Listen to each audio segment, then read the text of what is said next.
dimatiin dulu. Kan pakai mic wifi pakai mic. Gitu. Ya, nanti yang standby di sini pakai HP ibu. Boleh?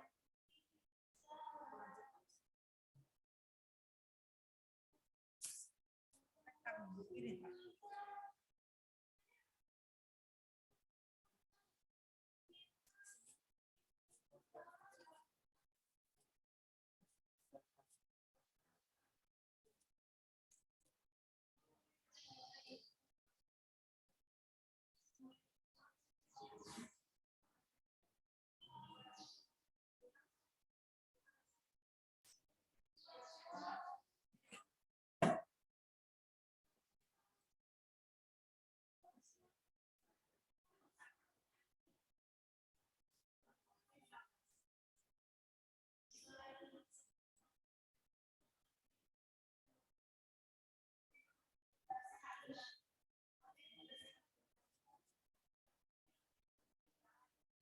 Assalamualaikum warahmatullahi wabarakatuh.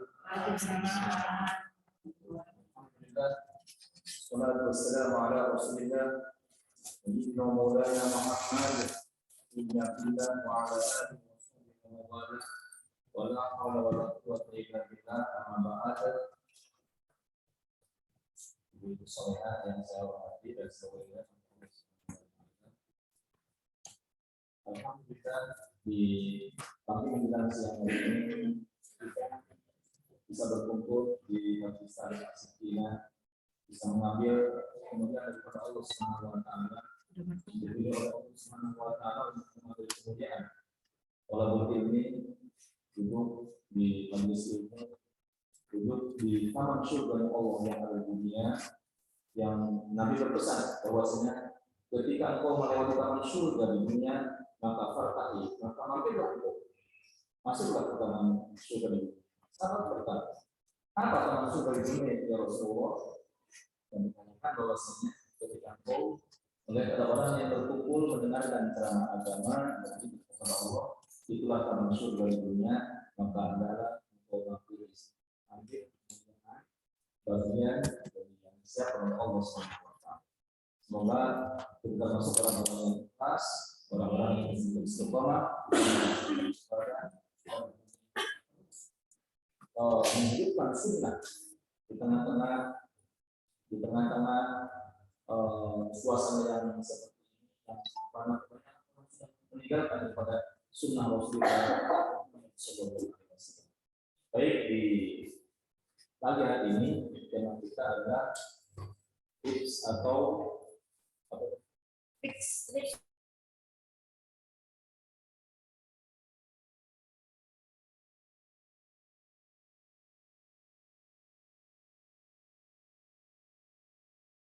Melawan ataupun menghadapi daripada godaan setan, berlindung diri dari godaan setan ini.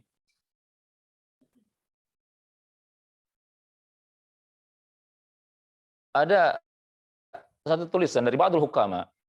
Sebagian hukama, orang ahli hikmah, Ba'dul Hukama mengatakan bahwasanya qala Ba'dul Hukama nadhartu wa tafagartu min ayyi babin ya'ti asy-syaitan ilal insan. Jadi bagaimana cara kita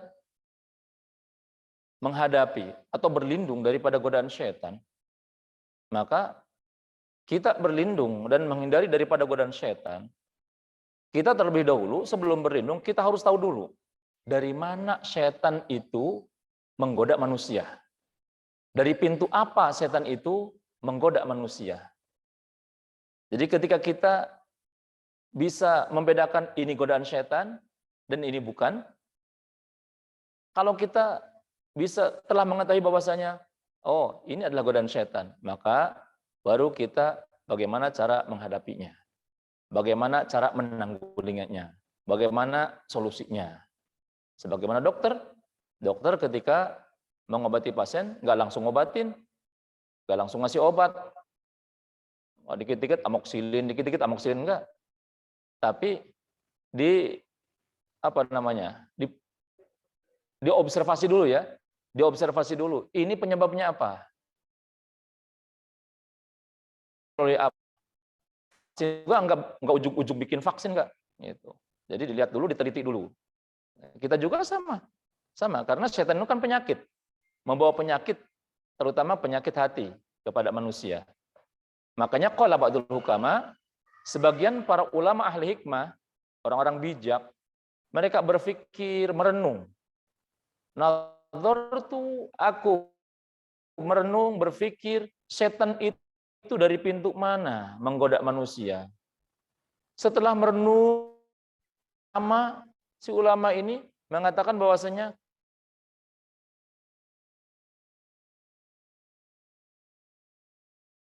itu min asyrati abwab, dari pintu. Dari 9 ataupun 10 pintu. Awaluha yang pertama, pintu masuknya setan, masuknya setan menggoda manusia adalah min qibalil hirsi wasu'idzon. Setan masuk kepada manusia dari sisi al-hirsu. Hirsu itu ambisi urusan dunia. Hirsu itu adalah ambisi urusan duniawi. Wasu'udzon, dan berburuk sangka. Nah, ini pintu pertama yang biasa setan gunakan untuk menjerumuskan manusia. Sehingga ketika orang itu mereka sudah ada perasaan hirsu, ada perasaan ambisi urusan duniawi. Ya kejar terus duniawi. Udah dapat segini kurang, udah dapat segini kurang, udah dapat segini kurang. Nah, maka ini adalah pintu yang paling utama setan untuk menjerumuskan manusia. Makanya sampai Allah berfirman dalam Al-Quran, Alhaakumut takatsur hatta zurtumul maqabir. Alhaakum, melalaikan kepada kalian at-takatsur. Berlomba-lomba di dalam mengumpulkan harta, berlomba-lomba di dalam kemegahan. Hatta zurtumul maqabir, sampai engkau masuk ke dalam liang lahat. Sampai masuk ke dalam liang kubur, baru selesai. Kalau belum masuk ke dalam liang kubur, masih pengen. Gitu. Orang tuh biasanya seperti itu. Sampai ada seorang bertanya kepada Siti Aisyah, kepada Ummul Mukminin Siti Aisyah, bertanya, ya Ummul Mukminin, wahai ibunda Aisyah, apa yang biasa diucapkan oleh Rasulullah ketika beliau masuk ke dalam rumah? Kemudian Siti Aisyah mengatakan bahwasanya beliau ketika masuk ke dalam rumah, beliau selalu mengatakan bahwa mengulang-ulang bahwasanya manusia itu sungguh serakah. Apabila manusia itu diberikan 2 lembah emas, maka mereka akan mencari lembah yang ketiga. Ketika mereka sudah mendapatkan 3 lembah emas, mereka akan mencari lembah emas yang keempat. Tidak akan ada puasnya. Tidak akan ada puasnya. Itu manusia. Itulah hirsu. Makanya kalau orang sudah hirsu, mereka akan tidak mau untuk melaksanakan ibadah. Dan bahkan mereka takut untuk berjihad. Takut kehilangan pangkat, takut kehilangan jabatan, takut kehilangan pelanggan. Sehingga mereka berani melanggar hukum Allah. Berani melanggar hukum Allah demi untuk mempertahankan dan menumpuk-numpuk memperbanyak hartanya. Itu al-hirsu. Wasu'udzon, dan berburuk sangka. Orang kalau sudah su'udzon, semuanya jelek. Orang kalau sudah pandangannya buruk sangka, semuanya jelek. Dia melakukan kebaikan, dicurigai. Dia melakukan kesalahan, udah dicerca, dihina.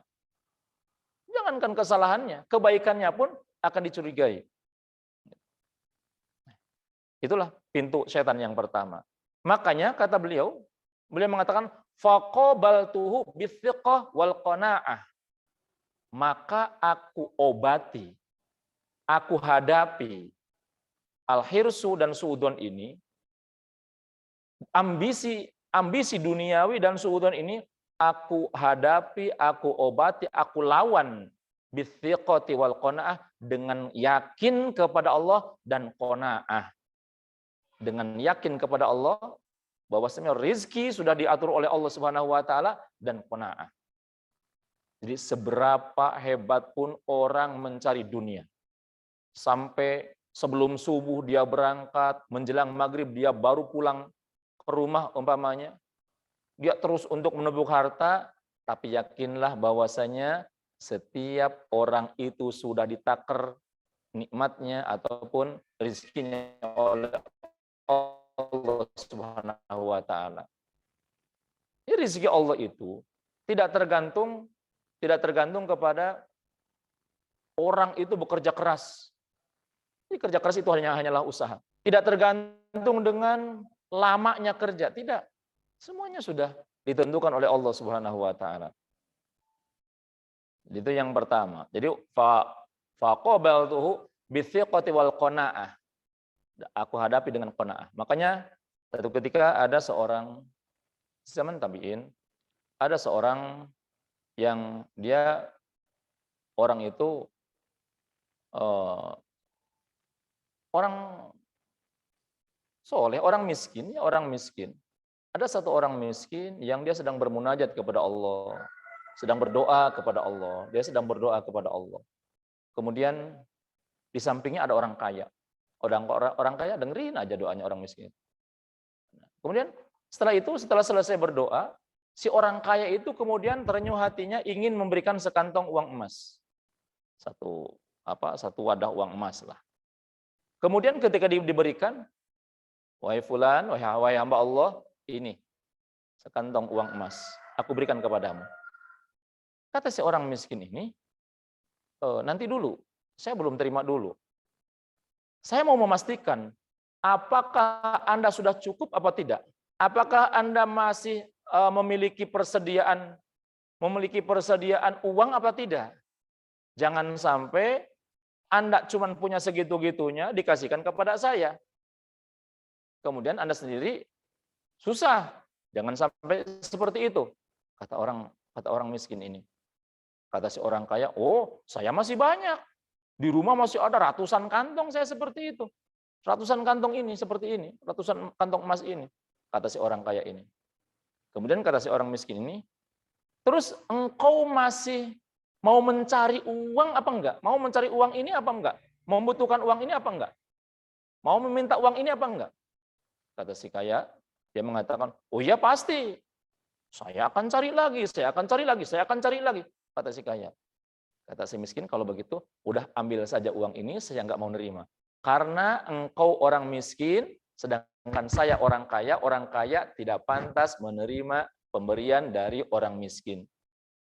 Kata si kaya, maksudmu apa? Kenapa engkau mengatakan saya orang miskin? Engkau mengatakan engkau kaya sedangkan saya orang miskin. Saya banyak uang, saya banyak harta. Kata si miskin, kalau orang yang terus mencari dan mencari, butuh dan butuh, ingin dan ingin, itu tandanya orang miskin. Kalau saya sudah cukup dengan pemberian dari Allah Subhanahu wa taala selama ini. Makanya sampai Nabi mengatakan bahwasanya innal ghina nafs. Kekayaan itu adalah keluasan hati. Kekayaan itu bagaimana kita bisa qanaah, bisa nerima apapun pemberian dari Allah Subhanahu wa taala. Makanya tanamkan sifat qanaah dalam hati kita. Tanamkan kita sikap cukup dengan apa yang telah diberikan oleh Allah Subhanahu wa taala. Kita diberi seperti ini, alhamdulillah. Syukuri. Kita dapat bagian yang cuman ini, kita punyanya cuman sepeda, jangan pengen motor.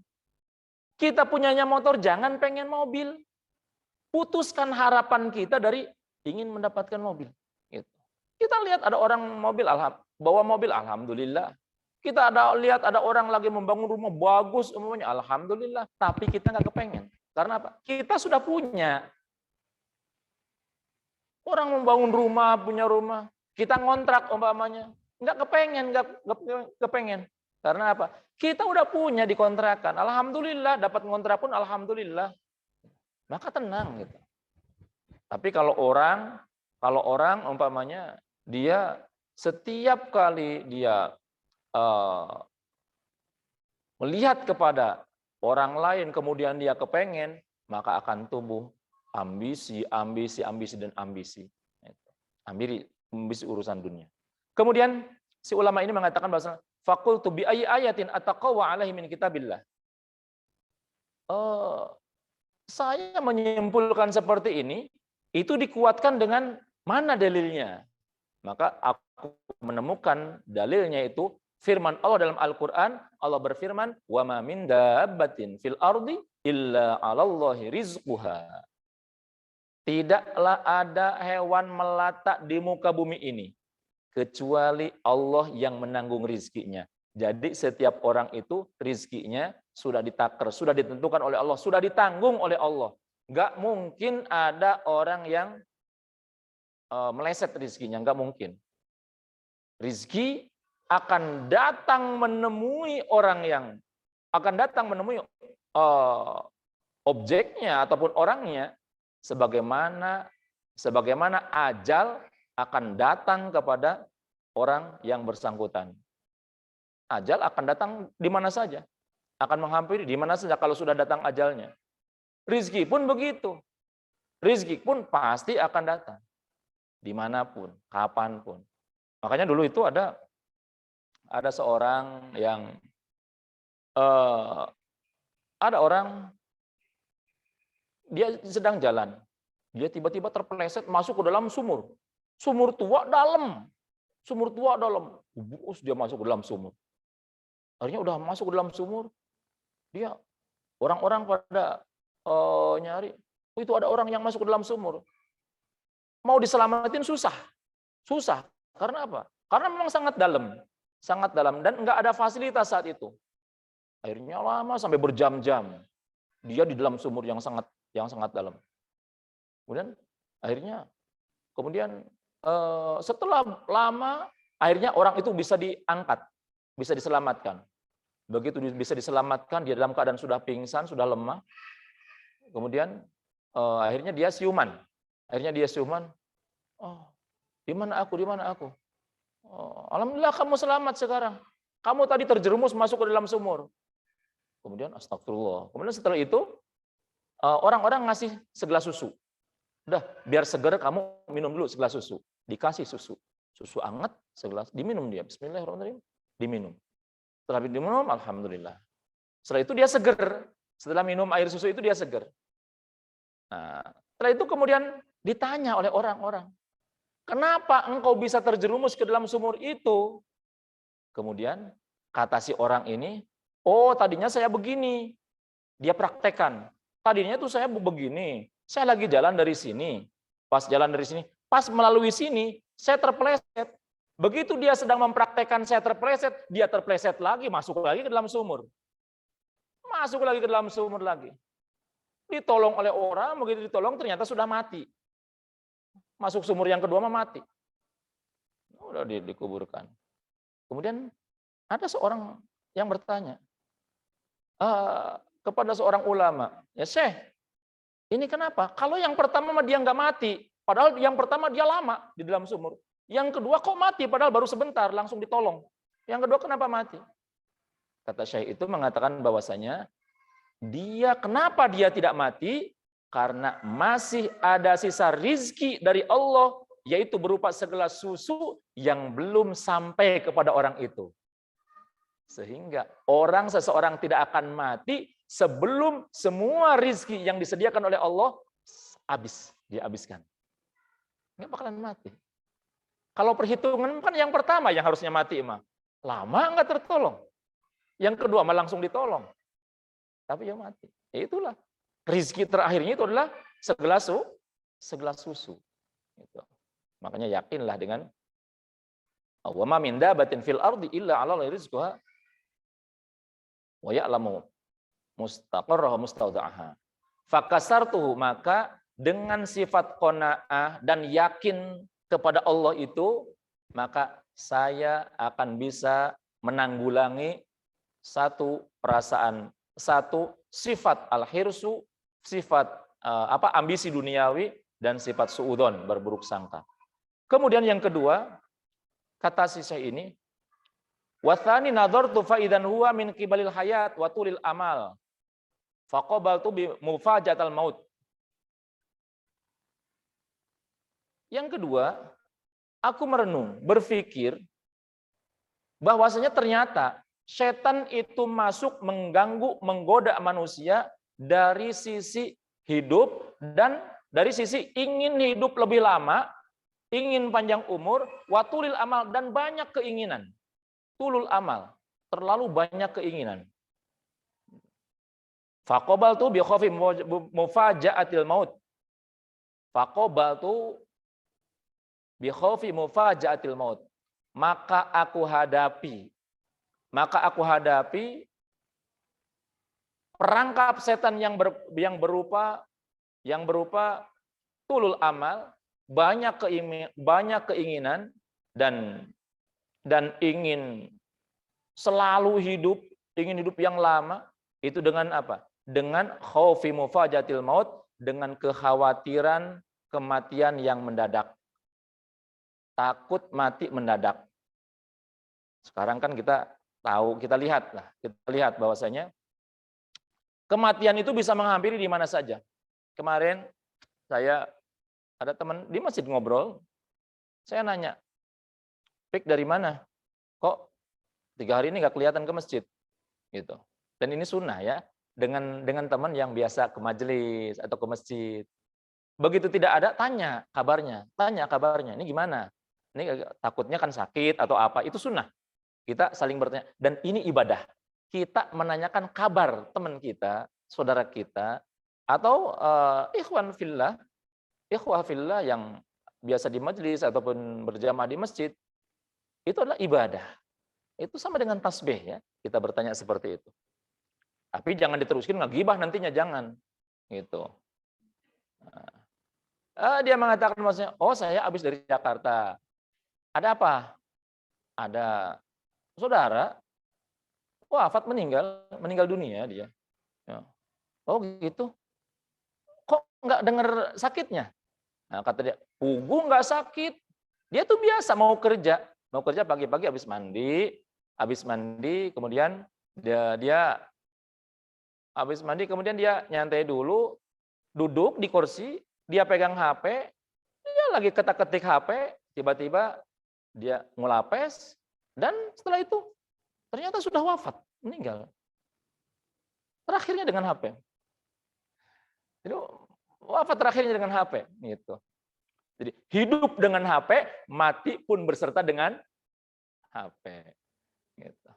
Mudah-mudahan HP-nya HP yang biasa dijadikan sarana ibadah. Seperti ini, yang di rumah, mungkin yang di rumah ini ikut live kajian, yang tidak sempat ke sini, kita yang datang ke rumah. Jadi kalau seperti ini melalui YouTube, Instagram, Facebook ataupun yang lainnya dakwah, kita sampaikan ke rumah mereka masing-masing, ke tangan mereka masing-masing. Yang berhalangan datang ke sini, kita yang datang ke sana. Tapi tidak melalui fisik kita datang ke sana, tapi melalui udara ya kita datang ke sana melalui YouTube. Makanya nanti sharekan ke yang lain supaya kita mendapatkan pahala mendatangi pintu-pintu rumah. Itu. Kalau ibu-ibu soleh kan nggak baik juga mendatangi pintu-pintu dari pintu ke pintu, nggak baik. Tapi dengan share seperti itu, insya Allah kita akan mendapatkan pahala jariah ya, pahala amal jariah yang akan selalu mengalir. Kita mengirimkannya, kita men-share kebaikan, kita mendapatkan pahala. Ketika dibuka, disimaknya, kita akan mendapatkan pahala. Gitu. Belum lagi kalau seumpamanya orang itu faham, kita akan mendapatkan pahala lagi. Pahala faham. Apalagi kalau diamalkan, maka kita dapat pahala tambah. Apalagi kalau di-sharekan lagi kepada yang lain. Kita istilahnya sudah berada di dalam kubur, selama itu diputar, yang awalnya dari kita, maka kita akan terus mendapatkan bagian pahala tersebut. Amal jariah itu. Baik, jadi tanamkanlah kekhawatiran untuk senantiasa khaufi mufajatil maut. Khawatir akan datang kematian secara mendadak. Makanya kalau umpamanya kita melaksanakan maksiat, ingat bahwasanya di saat kita melaksanakan maksiat, khawatirlah kalau Allah mencabut nyawa saya saat sedang seperti ini, kira-kira saya selamat apa enggak? Gitu. Makanya jangan pernah sengaja melakukan maksiat. Jangan pernah coba-coba melaksanakan maksiat. Jangan pernah. Saya selalu teringat, ada satu kisah lagi, ada dua orang ya, kakak beradik. Kakak beradik. Nah, si kakak beradik ini, dia beda karakter. Kalau yang si kakaknya ini, dia relatif rajin ibadah, rajin ke masjid, rajin sholat. Nah, pokoknya rajin ibadah. Dia sampai dikenal di masjid itu. Kalau yang adeknya itu dia dari kecil memang sukanya maksiat, sukanya doraka. Nah, sampai sudah pada gede semuanya, udah dewasa semuanya, udah gede, udah punya istri dan yang lain sebagainya. Ya, si adeknya ini dia karena dia sukanya itu ke karaoke, sukanya ke bar, sukanya mabuk, sukanya main perempuan. Dia bikin tempat bar ataupun karaoke. Ini di satu tempat ya. Nah, kemudian tempat dia bersenang-senang. Tiap hari seperti itu. Sampai satu ketika ini seadanya ini dia berpikir, iya ya, masa saya hidup mau begini terus? Masa saya dari maksiat lagi, dosa lagi. Lama-lama kan jenuh juga. Akhirnya ada terbersit dalam hatinya, saya pengen coba melaksanakan ibadah. Saya pengen coba bertobat kepada Allah Subhanahu wa taala. Mungkin saya tenang karena ingat bahwasanya orang-orang yang suka mabuk-mabukan, main perempuan, judi, zina, demi Allah hidupnya enggak tenang. Demi Allah hidupnya enggak tenang. Cuman kenapa mereka tidak lepas? Karena mereka tidak tahu bagaimana caranya hidup tenang. Ya habis pusing gitu ya, banyak masalah, mabuk.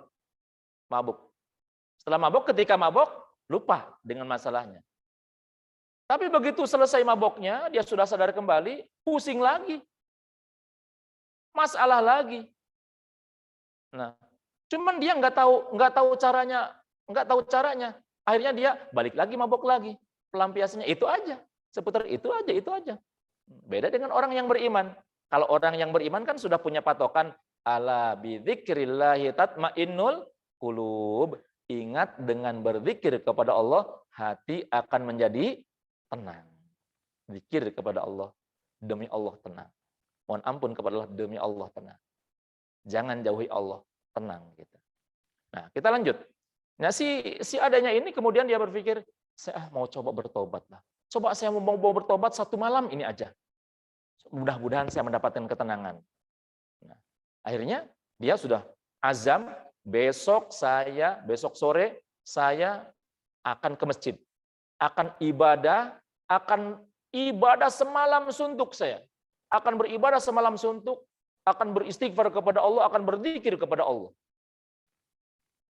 Nah, akhirnya dia siapkan. Di waktu yang sama, kakaknya yang ahli ibadah, dia berpikir setelah di rumah, iya ya, saya tileletik begini terus. Rumah, masjid.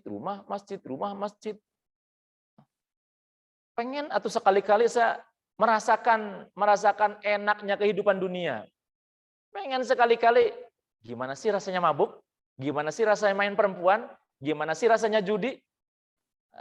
Kayaknya enak, enjoy kayak adik saya itu. Nah, gitu. Saya nanti setan membisiki kepada dia. Setan membisiki kepada dia. Setan mengatakan, udah coba aja barang satu malam aja. Akhirnya dia terkena perangkap setan tuh. Ya udah, nanti malam saya akan melakukan maksiat semalam itu saja. Setelah itu saya enggak mau tobat lagi. Saya mau tobat, mau kembali lagi ke masjid. Hanya satu malam. Saya ingin merasakan nikmatnya maksiat, nikmatnya duniawi. Akhirnya di sore harinya, ini kedua kakak beradik itu sudah bersiap-siap dengan tujuan yang berbeda, disilang. Si adanya itu pas sore dia berangkat ke masjid. Dia setelah beli gamis, dia beli baju koko, dia pakai peci, dia berangkat ke masjid. Dia ibadah di masjid. Si kakaknya itu Dia malah yang biasanya gamis, baju koko, sarung, dia pakai levis, pakai yang anak muda lah, yang biasa yang pantas orang-orang ke bar. Dia berangkat ke bar. Semalaman dia di bar. Di pas hari itu, malam itu, tiba-tiba qadarullah terjadi gempa. Terjadi gempa bumi yang sangat dahsyat di situ sehingga banyak bangunan yang runtuh. Di antara bangunan yang runtuh itu adalah masjid dan bar tempat milik si adiknya itu runtuh. Terjadi sangat dahsyat. Sekaligus itu hanya satu kali brok runtuh. Di pagi hari banyak tim penyelamat ya, dari tim penyelamat, kemudian dari orang-orang kampung di situ, kemudian mereka mencari korban, mereka menyingsingkan puing-puing. Mereka orang-orang yang di masjid mencari puing-puing, ingin menyelamatkan. Ketika mereka mencari puing-puing di masjid yang runtuh itu, tiba-tiba mereka menemukan si adik si pemilik bar ini, dia sudah dalam keadaan mati, dalam keadaan sujud. Dalam keadaan sujud, dia meninggal dalam keadaan sujud di atas sajadahnya.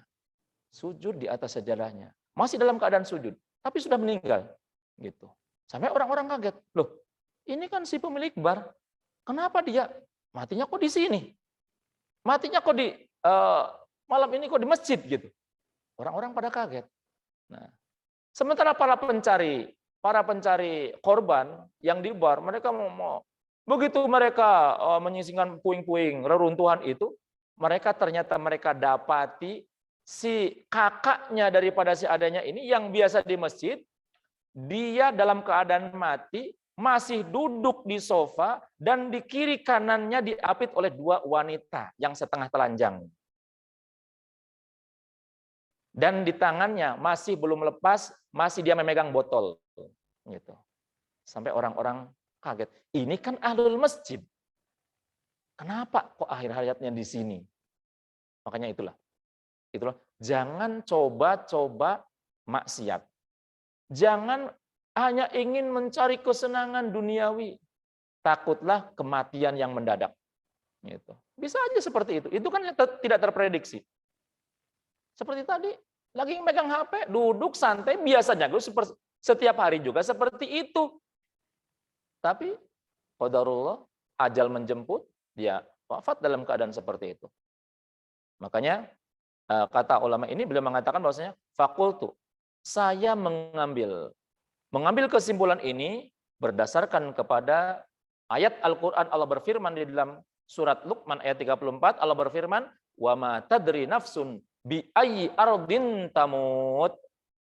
Setiap orang tidak mengetahui dia akan mati di mana.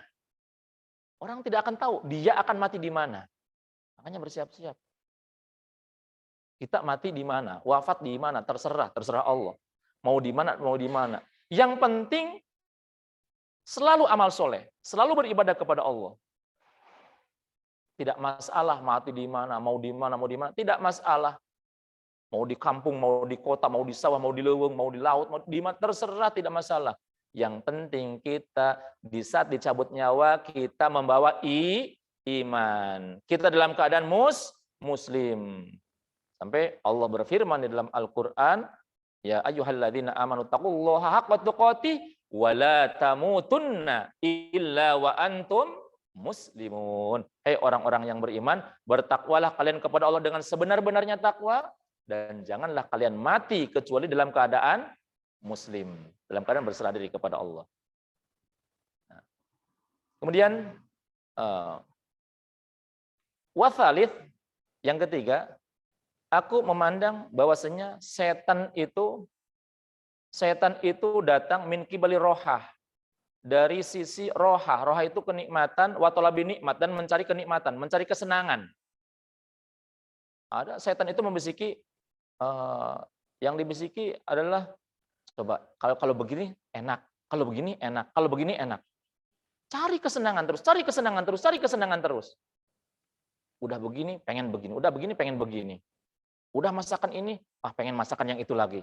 Oh, dijajal kuliner, pokoknya nama udah dijajal semua gitu. Pengennya kesenangan aja, kesenangan aja, kesenangan aja. Gitu. Fakobaltuhu, maka itu adalah pintu masuknya setan. Jadi kalau orang suka apa namanya, ngajujur be nafsu, ngajujur be kesenangan, maka tidak akan ada selesainya. Maka aku hadapi, kata aku lawan pintu setan itu, faqabaltuhu bizawali nikmat wasu'il hisab, dengan hilangnya nikmat dan jeleknya hisaban. Dengan hilangnya nikmat dan jeleknya hisaban. Bahwasanya semua nikmat itu akan hilang. Semua nikmat itu akan hilang. Yang di dunia itu semuanya akan hilang, akan ditinggalkan semuanya. Wasu'il hisab, dan jeleknya hisaban, beratnya hisaban. Apapun yang diterima oleh kita, yang ada pada diri kita, semuanya ada perhitungan di hadapan Allah Subhanahu wa taala. Kita gunakan mata untuk apa saja, semua ada perhitungan di hadapan Allah. Kita gunakan telinga untuk apa saja, dari semenjak kita akil balik sampai kita wafat, telinga digunakan untuk mendengarkan apa saja, ada perhitungannya di hadapan Allah Subhanahu wa taala. Semakin besar nikmat, semakin banyak rizki, semakin banyak harta, maka demi Allah akan semakin lama hisaban kita, yaumil hisab. Dan demi Allah tidak ada hari yang paling mengerikan selain hari perhitungan amal, hari perhitungan hisab. Sesulit apapun, sesusah apapun kita di dunia, itu demi Allah tidak ada apa-apanya kalau dibandingkan dengan dahsyatnya ketika kita dihisab di hadapan Allah Subhanahu wa taala. Makanya sampai para ulama mengatakan bahwasanya di dalam harta itu hanya akan menimbulkan masalah. Harta itu hanya akan membawa masalah dan bencana kepada kita, kecuali harta yang diinfakkan di jalan Allah. Kalau yang tidak diinfakkan di jalan Allah, yang halalnya akan menjadi hisaban, yang haramnya akan menjadi azab. Jadi kalau yang namanya di yaumul hisab itu, dihitung amal itu, dihitung nikmat, amal, itu bukan setahun 2 tahun, ratusan tahun, bahkan ribuan tahun. Makanya lama. Makanya sampai ada yang mengatakan bahwasanya orang yang paling akhir masuk surga itu adalah Nabi Sulaiman katanya. Karena apa? Hartanya seluruh dunia dikuasai oleh dia, oleh Nabi Sulaiman. Nabi, orang soleh, nggak punya dosa, tapi dia dihisab, dihitung. Ini nikmat, ini nikmat, nikmat ini, nikmat ini, nikmat ini. Siapa yang lebih kaya dari Nabi Sulaiman? Nggak ada. Korun nggak ada apa-apanya kalau dibanding dengan Nabi Sulaiman. Semua dikuasai oleh Nabi Sulaiman. Pengen yang gimana aja bisa kalau Nabi Sulaiman. Nyuruh jin, nyuruh ifrit, nyuruh apa, ambilkan, terambil semuanya. Itu Nabi Sulaiman. Itu orang soleh, tidak melakukan kesalahan. Sampai hisabannya seperti itu. Makanya di dalam masalah hisaban ini, karena sudah jam 10:15 ya, 10:15, saya akhiri dengan satu kisah. Ini kisah nyata. Ini kisah nyata di Mesir. Kisah nyata di Mesir, guru kami pernah meriwayatkan bahwasanya Syekh Abdurrahman Al-Habib Syekh bin Abdurrahman, beliau meriwayatkan bahwasanya dulu di Mesir itu ada orang kaya. Dia orang kaya, kemudian satu ketika orang kaya ini waktu sholat Jumat, dia mendengar khotib sedang khutbah. Di dalam khutbahnya itu khotib menjelaskan tentang bahwasanya semua orang yang meninggal akan masuk ke dalam liang kubur. Dan di liang kubur itu dia sendirian, gelap. Dan akan didatangi oleh 2 malaikat Munkar dan Nakir. Dia gelap di alam kubur itu, sempit di alam kubur itu, sendirian. Mendengar itu, dia kemudian berpikir, iya ya, orang di dalam kubur seperti itu. Baru dia ngeh. Selama ini nggak berpikir semacam itu enggak. Akhirnya dia kepikiran terus. Sampai ke rumah dia kepikiran terus. Kemudian dia akhirnya mengumpulkan hartanya. Dia kumpulkan hartanya, dia masukkan ke dalam peti sampai ada dua peti, dua tas lah, dua tas harta, dua tas uang. Karena dia orang kaya, dua tas uang itu dia siapkan. Kemudian dia ke notaris, tolong bikin sayembara. Akhirnya dibikinlah sayembara. Sayembaranya itu adalah diumumkan, wahai muslimin, orang-orang penduduk Mesir, bahwasanya saya akan memberikan hadiah 2 tas uang jene, itu mata uang Mesir zaman itu.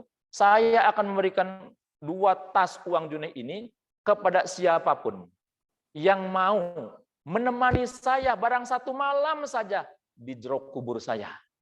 Ketika saya meninggal, 1 malam saya tungguin di jero kubur, temenin saya di dalam kubur. Yang mau, maka itu akan mendapatkan hadiah 2 tas uang. Ibu-ibu di As-Sakinah kira-kira kalau ada seperti itu, ada yang siap? Cuman 1 malam.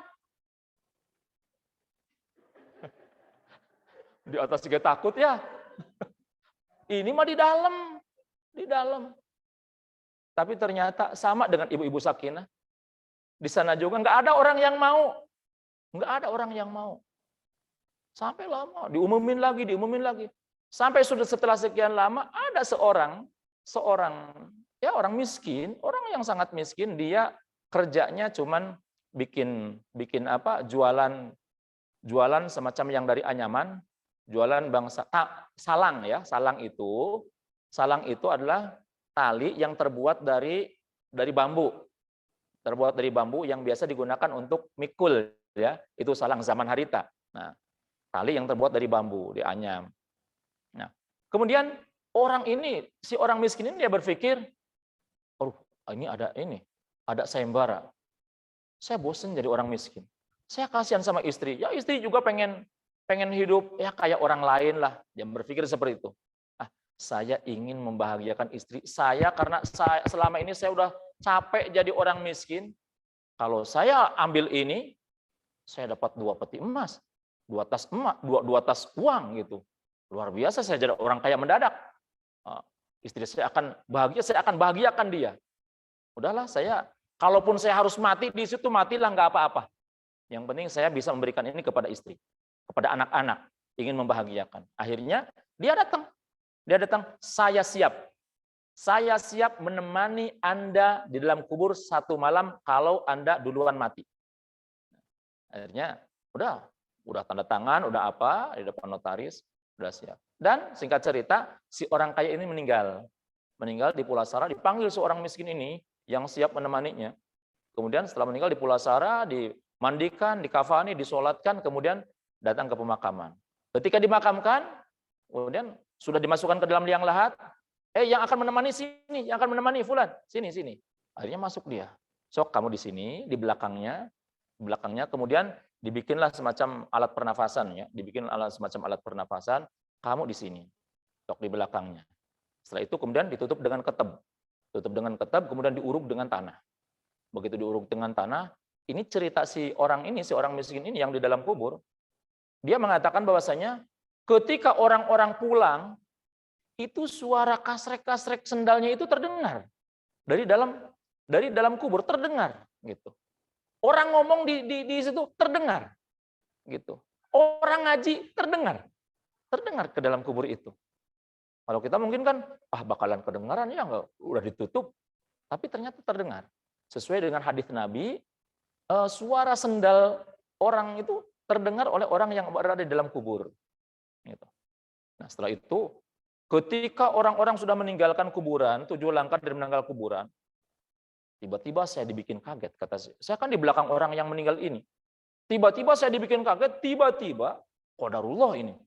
Qadarullah biiznillah, datang 2 orang malaikat yang sungguh sangat saya asing. Saya sangat asing. Sangat aneh bentuknya. Sangat menyeramkan. Tapi tiba-tiba si 2 malaikat itu kemudian ngobrol. Dan saya diberi faham oleh Allah dengan obrolan malaikat ini. Ini kata Syekh Abdurrahman bin Habib Syekh bin Abdurrahman. Kemudian si dua malaikat ini ternyata malaikat Munkar Nakir mungkin ini. Kemudian ngobrol. Kata malaikat, kok ada dua ya? Gitu. Kok ada dua ya? Gitu. Oh iya. Terus kita mau nanya yang mana? Kita interogasi yang mana? Kata malaikat yang satu, ya kita kan ditugaskan oleh Allah untuk menginterogasi orang yang sudah meninggal. Kalau yang belakang mah kucap-kicep masih hidup itu mah gitu. Ngap-ngapan tuh kelihatan tuh gitu. Ya udah, nah, kita tanya yang meninggal. Kata yang satunya lagi, tapi nanti dulu. Saya kira kalau yang meninggal ini dia sampai besok pun akan terus di sini. Kalau yang hidup kan mau balik lagi ke sana. Ya udah kita tanya yang hidup aja gitu. Tanya yang hidup aja. Oke gitu ya. Mungkin kira-kira seperti itu. Ini cerita dari seorang miskin ini. Akhirnya si dua malaikat itu nanyain saya. Karena mereka sudah sepakat kalau yang meninggal mah besok juga bisa. Nggak bakalan kemana-mana. Saya ditanya oleh dua malaikat itu. Dalam catatannya dibuka. Nama Fulan bin Fulan. Betul. Kemudian dulu kamu pernah makan ini. Ini kamu pernah makan ini. Makanan ini. Kau dapatkan dari mana? Oh saya dapatkan dari, saya masak. Masak bahannya dari mana? Bahannya saya beli. Belinya uangnya dari mana? Uangnya saya kerja. Kerjanya apa? Kerjanya saya akan menjual itu, menjual salang. Salangnya dari mana? Dibuat dari apa? Salangnya dari mana? Kamu beli lagi apa? Sayangnya saya buat sendiri. Membuatnya dari apa? Dari bambu. Bambunya dari mana? Bambunya saya ada nebang di pohon itu. Itu pohonnya terus ditanya. Kata si miskin ini. Hanya saya orang miskin, ditanya tentang bab salang saja, pekerjaan saya, dari mulai sore sampai pagi, itu belum selesai. Belum selesai pertanyaan itu. Terus. Padahal dunia kehidupan kubur itu lama. Satu malam di kubur itu berapa tahun kalau di dunia nyata. Itu belum selesai, kata si miskin. Ditanya terus oleh si miskin. Sehingga sampai besok, sampai pagi hari, orang-orang sudah pada datang. Kemudian akhirnya digali lagi kuburan ini. Begitu kuburan ini digali lagi, diangkatlah si miskin ini dalam keadaan sehat, alhamdulillah masih hidup. Kemudian, teman-temannya ngegabruk, selamat calon miliarder baru, calon orang kaya baru, teman-temannya udah banyak, yang kemarin enggak datang juga pada datang gitu. Nah, kemudian si notaris sudah siap memberikan uang ini. Anda telah melaksanakan tugas Anda sesuai dengan perjanjian. Anda berhak untuk mendapatkan 2 tas uang ini, kata si notaris. Begitu uang itu akan diberikan kepada si miskin ini, si miskin kemudian berkata, wahai Bapak Notaris, maaf, demi Allah saya tidak mau menerima uang itu. Orang-orang kaget. Kenapa? Wahai Pak Notaris, karena demi Allah, saya mengalami sesuatu, pekerjaan saya seperti ini, saya orang miskin seperti ini, ditanya bab salang oleh malaikat dari sore sampai pagi, saya belum selesai. Gimana kalau saya memiliki 2 tas uang ini, nggak kebayang oleh saya berapa lama saya harus dihisap oleh Allah Subhanahu wa taala. Nggak mau, saya sudah cukup dengan kehidupan seperti ini. Saya akan syukuri kehidupan seperti ini. Itulah. Tumbuhkan sifat qanaah dalam tubuh kita. Ingat, apapun yang kita ucapkan, apapun yang kita lakukan, apapun yang kita makan, apapun yang kita nikmati, semuanya demi Allah akan dipertanggungjawabkan di hadapan Allah Subhanahu wa taala. Sampai di sini mungkin ada yang mau ditanyakan? Sebelum ditutup, kalau tidak ada, kita tutup sama-sama dengan mengucapkan hamdalah dan doa kafaratul majlis. Alhamdulillahirabbil alamin. Subhanakallahumma wa bihamdika asyhadu an la ilaha illa anta astaghfiruka wa atubu ilaik. Wassalamualaikum warahmatullahi wabarakatuh.